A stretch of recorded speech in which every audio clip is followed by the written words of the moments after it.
اللہ کا چہرہ کیسا ہے؟ حضرت عائشہ نے حضور صلی اللہ علیہ وسلم سے پوچھا۔ ایک دن حضرت عائشہ نے رسول اکرم صلی اللہ علیہ وسلم سے عرض کیا، یا رسول اللہ، جب آپ اللہ تعالیٰ سے ملاقات کے لیے گئے تو کیا آپ نے اپنے رب کا چہرہ مبارک دیکھا تھا؟ تو حضور صلی اللہ علیہ وسلم نے فرمایا، جی ہاں، میں نے دیکھا۔ بسم اللہ الرحمن الرحیم۔ اسلام میں اللہ تعالیٰ کی ذات و صفات کے بارے میں بنیادی اصول یہ ہیں کہ اللہ جیسا کوئی نہیں، نہ اس کی ذات میں، نہ صفات میں، نہ فعال میں۔ قرآن مجید واضح طور پر فرماتا ہے، لیس کمثلہ شیء وہو السمیع البصیر، یعنی اس جیسی کوئی چیز نہیں اور وہی سب کچھ سننے والا، سب کچھ دیکھنے والا ہے۔ اللہ کے چہرے کے بارے میں قرآن میں لفظ وجہ اللہ آیا ہے، جیسے فرمایا گیا، کل شیء ہالک الا وجہہ، یعنی ہر چیز فنا ہونے والی ہے سوائے اللہ کے چہرے کے۔ مگر اہل سنت و جماعت کا عقیدہ یہ ہے کہ اللہ کے چہرے کی کیفیت ہے، یہ شکل بیان کرنا یا اسے مخلوق سے تشبیہ دینا گمراہی ہے۔ ہم یہ ایمان رکھتے ہیں کہ اللہ کا چہرہ ہے جیسا کہ اس نے خود فرمایا، مگر کیسا ہے یہ ہم نہیں جانتے، کیونکہ اللہ نے خود اس کی کیفیت بیان نہیں کی اور انسانی عقل اس کا احاطہ نہیں کر سکتی۔ اسی کو بلا کیف ماننا کہا جاتا ہے، یعنی بغیر کیفیت کے پوچھے ایمان لانا۔ اللہ جسم نہیں، حدود نہیں، سمت، رنگ، شکل اور اعضاء سے پاک ہے، وہ نہ مخلوق کے نور جیسا ہے نہ مادی۔ وہ زمان و مکان کا محتاج نہیں بلکہ زمان و مکان کو پیدا کرنے والا ہے۔ اللہ کی ذات ازلی اور ابدی ہے، نہ اس کا کوئی آغاز ہے نہ انجام، وہ ہمیشہ سے ہے اور ہمیشہ رہے گا۔ اللہ کی صفات دو طرح کی بیان کی جاتی ہیں، صفات ذاتیہ اور صفات فعلیہ۔ صفات ذاتیہ وہ ہیں جو ہمیشہ سے اس کے ساتھ ہیں، جیسے حیات، علم، قدرت، ارادہ، سمع، بصر اور کلام۔ وہ زندہ ہے مگر ہماری زندگی جیسا نہیں، وہ جانتا ہے مگر ہمارے علم جیسا نہیں، وہ دیکھتا اور سنتا ہے مگر آنکھ اور کان کے بغیر، اس کا علم ہر چیز کو محیط ہے، دلوں کے راز، نیتیں، خیالات اور آنے والا لمحہ سب اس کے علم میں ہیں۔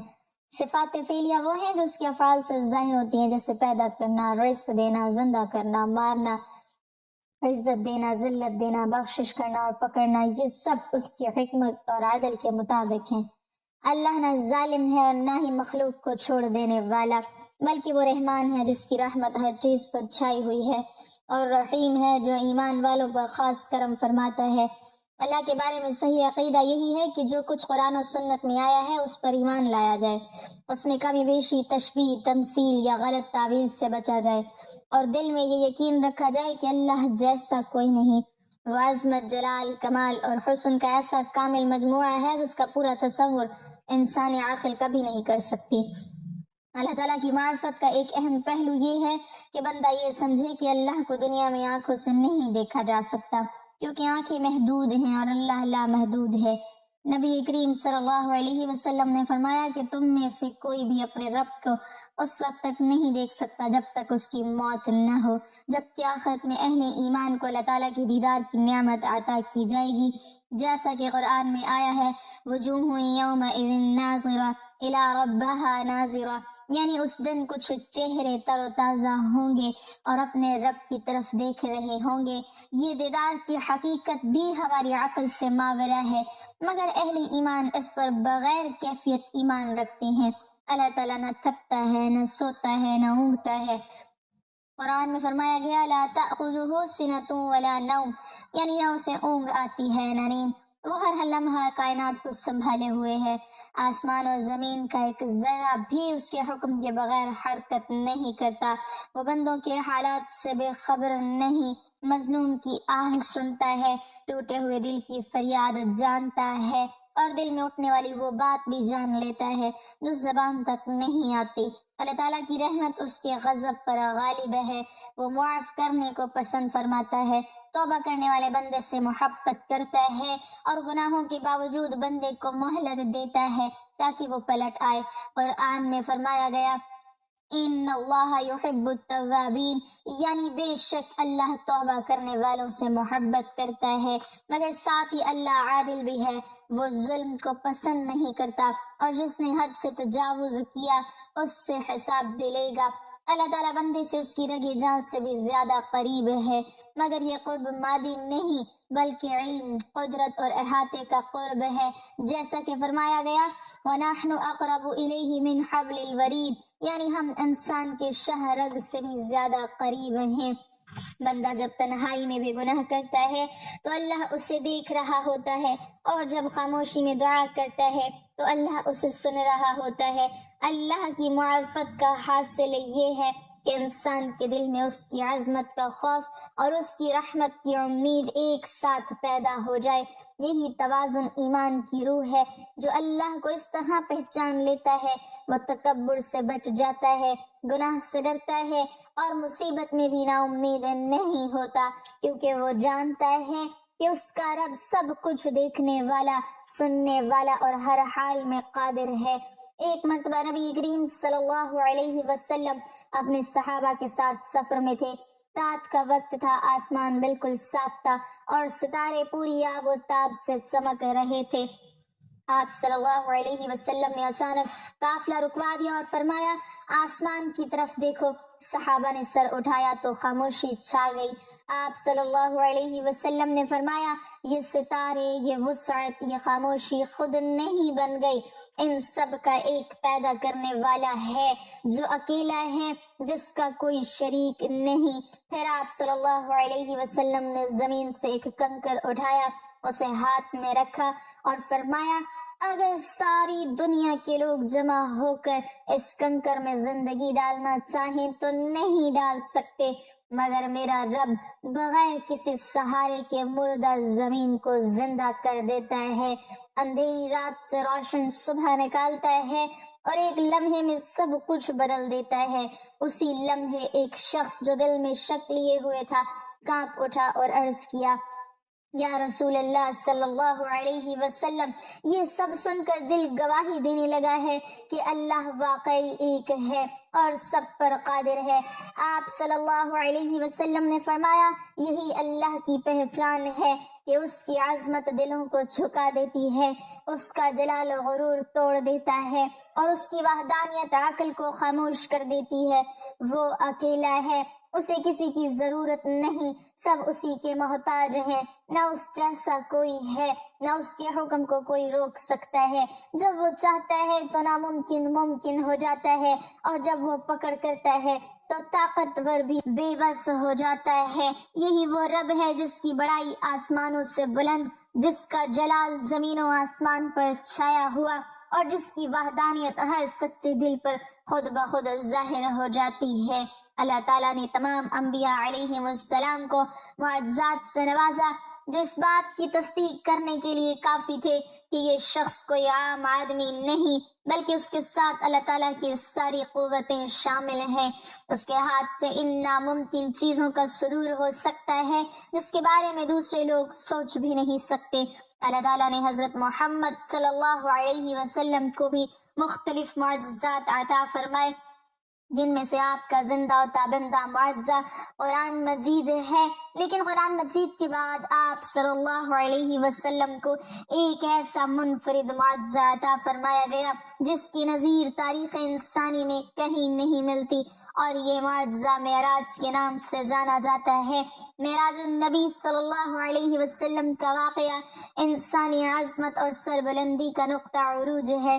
یہ واقعہ نبی کریم صلی اللہ علیہ وسلم کی سیرت کا وہ منفرد ترین واقعہ ہے جسے عقل سے نہیں، ایمان اور عشق کی طاقت سے سمجھا جا سکتا ہے، اس لیے کہ عقل کی پرواز ہمیشہ سے ہی محدود رہی ہے۔ انسان نے جب بھی معجزات کو محض عقل سے سمجھنے کی کوشش کی ہے، اس نے ہمیشہ ہی ٹھوکر کھائی ہے۔ اسراء و معراج کے پورے واقعے پر مادیت عقل ہے، محو تماشائے لب بام ابھی کی کیفیت سے دوچار ہے، لیکن ایمان و عشق اسے ہمیشہ سے سچ ہی سمجھتے آئے ہیں، اور تا قیامت اس کی صداقت میں اضافہ ہی ہوتا جائے گا۔ واقعہ معراج سے یہ سبق دیتا ہے کہ آسمان کی بلندیاں اور وسعتیں حضرت انسان کی دسترس میں ہیں۔ یہ واقعہ مستقبل کے بارے میں اللہ تعالیٰ کے منصوبوں اور اسلام کی ترویج و اشاعت کا غمار بھی ہے۔ روایات کے مطابق معراج کا واقعہ مکی زندگی کے بالکل اواخر میں پیش آیا، یہ وہ مرحلہ تھا جب مکہ ظلم کی ایک ایسی وادی بن چکا تھا جہاں پر مسلمانوں کے لیے مزید رہنا انتہائی دشوار ہو رہا تھا۔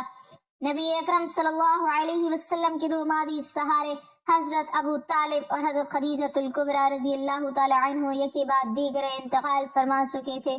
پھر کیا تھا جیسے کفار مکہ نے یہ ایک کر کے کر لیا ہو کہ وہ نبی اکرم صلی اللہ علیہ وسلم اور اہل ایمان کو ایسی پرتشدد زندگی سے گزاریں گے کہ ان کی طاقت ختم اور ان کی برپا کردہ اسلامی تحریک بے جان ہو جائے گی۔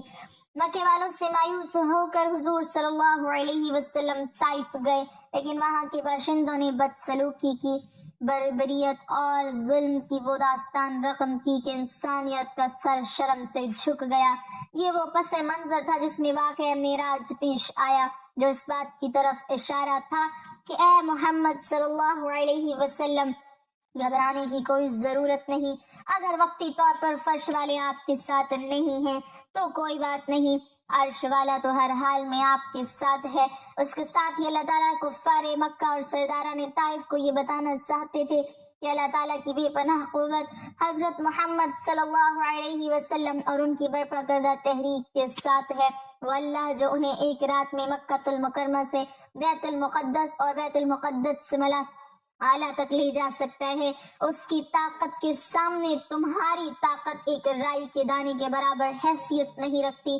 وہ جلد ہی تمہاری طاقت کا طلسم توڑ کر اپنے پیارے نبی صلی اللہ علیہ وسلم کو سرخرو اور فاتح کر دے گا۔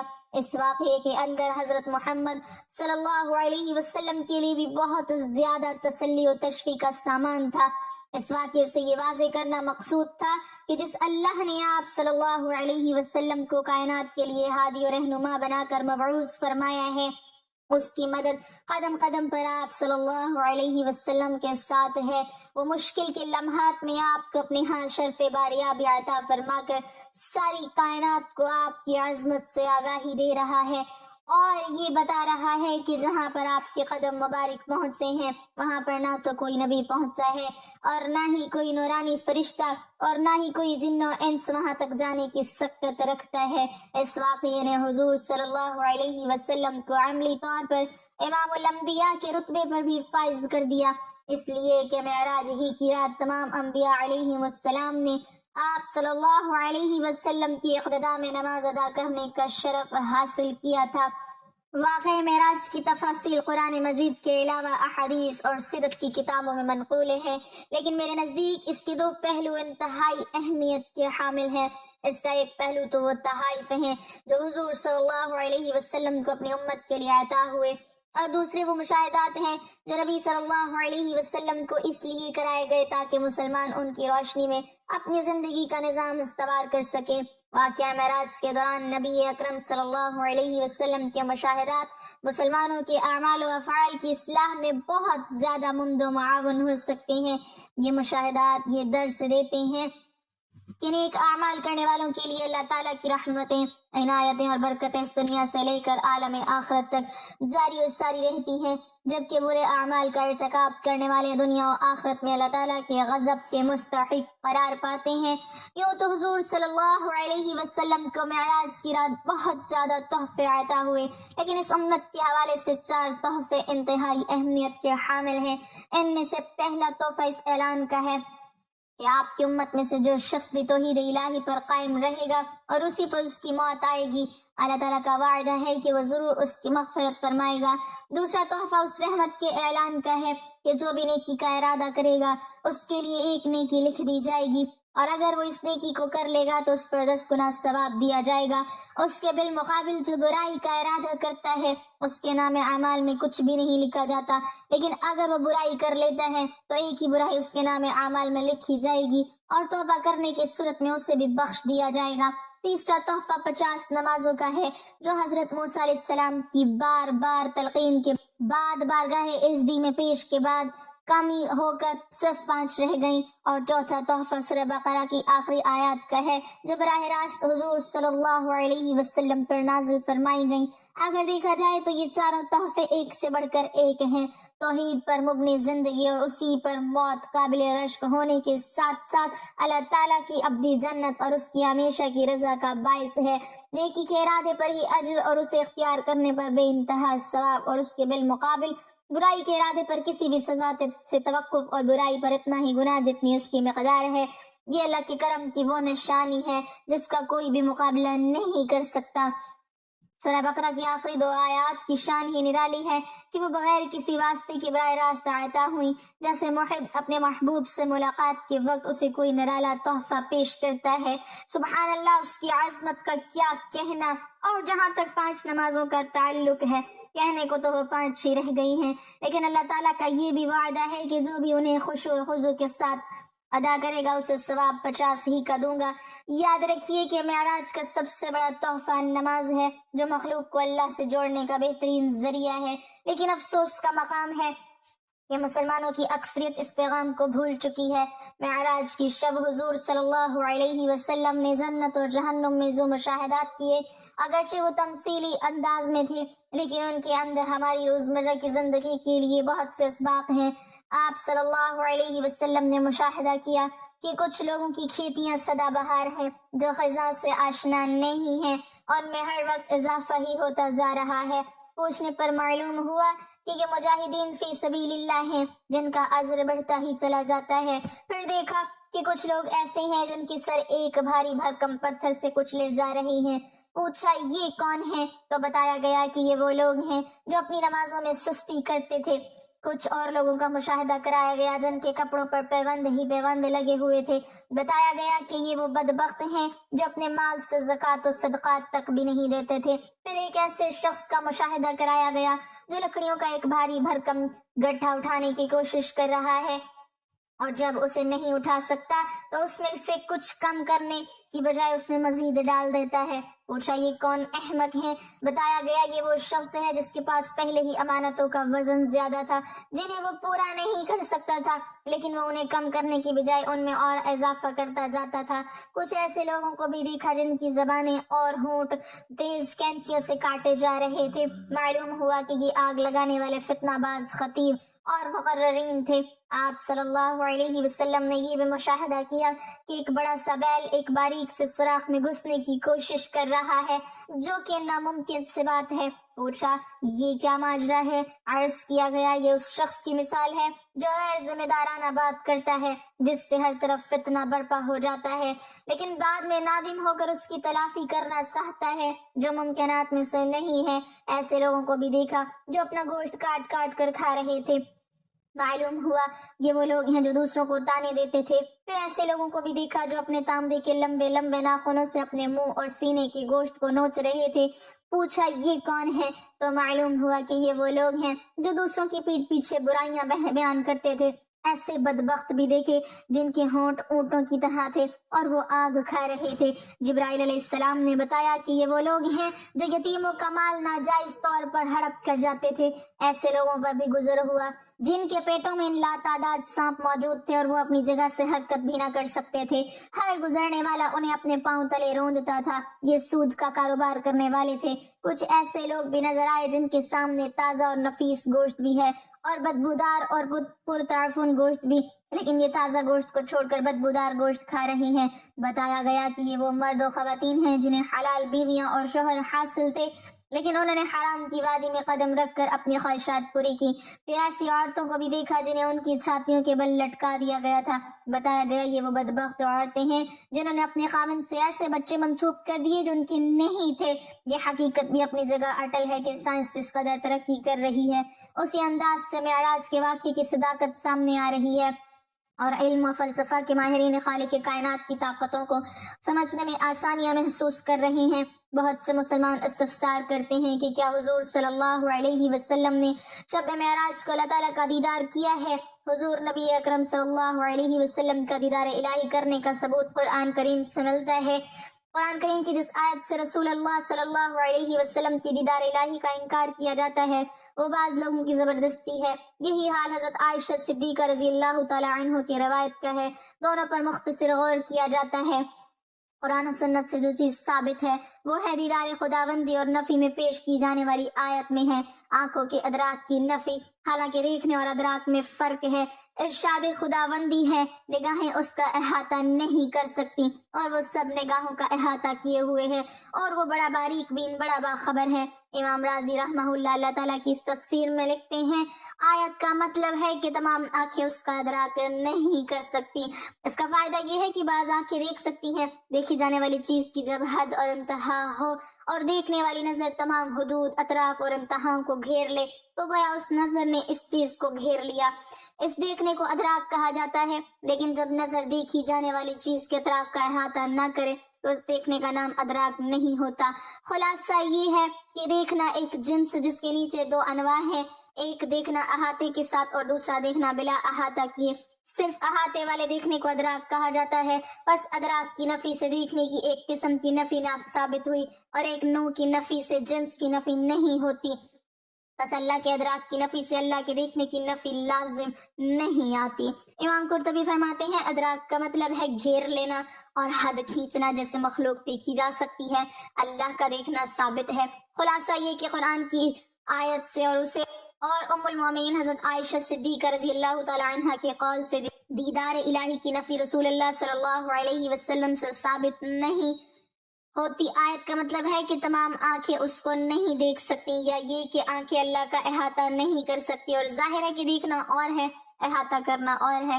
نتیجہ یہ ہے کہ بعض آنکھیں دنیا میں بھی اللہ کو دیکھ سکتی ہیں، اور یقیناً وہ بعض آنکھیں محمد اور رسول اللہ صلی اللہ علیہ وسلم ہی کی ہیں۔ حضرت ابن عباس رضی اللہ تعالی عنہ نے فرمایا ہم بنی ہاشم تو کہتے ہیں کہ بے شک محمد صلی اللہ علیہ وسلم نے اپنے رب کو 2 بار دیکھا ہے۔ پھر ابن عباس رضی اللہ تعالی عنہ نے فرمایا کیا تمہیں اس پر تعجب ہے کہ دوستی یعنی خلط ابراہیم علیہ السلام کے لیے، کلام موسیٰ علیہ السلام کے لیے اور دیدار الہی محمد صلی اللہ علیہ وسلم کے لیے ثابت ہے؟ اس پر حضرت کعب نے کہا اللہ اکبر، یہاں تک کہ پہاڑ گونج اٹھے۔ امام عبدالرزاق نے بیان کیا حسن بصری اللہ کی قسم اٹھا کر کہتے ہیں بے شک محمد صلی اللہ علیہ وسلم نے اپنے رب کو دیکھا ہے۔ مروان نے حضرت ابو ہریرہ رضی اللہ تعالی عنہ سے پوچھا کیا محمد صلی اللہ علیہ وسلم نے اپنے رب کو دیکھا؟ انہوں نے فرمایا ہاں۔ حضرت امام احمد بن حنبل رضی اللہ تعالی عنہ نے فرمایا حضور نبی اکرم صلی اللہ علیہ وسلم نے اپنی آنکھوں سے اللہ کو دیکھا یہاں تک کہ ان کا سانس بند ہو گیا۔ اللہ تعالیٰ سے دعا ہے کہ وہ ہمیں اس معجزے کی برکات سے فیض یاب ہونے کی توفیق عطا فرمائے، آمین۔ ناظرین کمنٹ باکس میں اللہ تعالیٰ کے 99 ناموں میں سے ایک نام ضرور ٹائپ کریں۔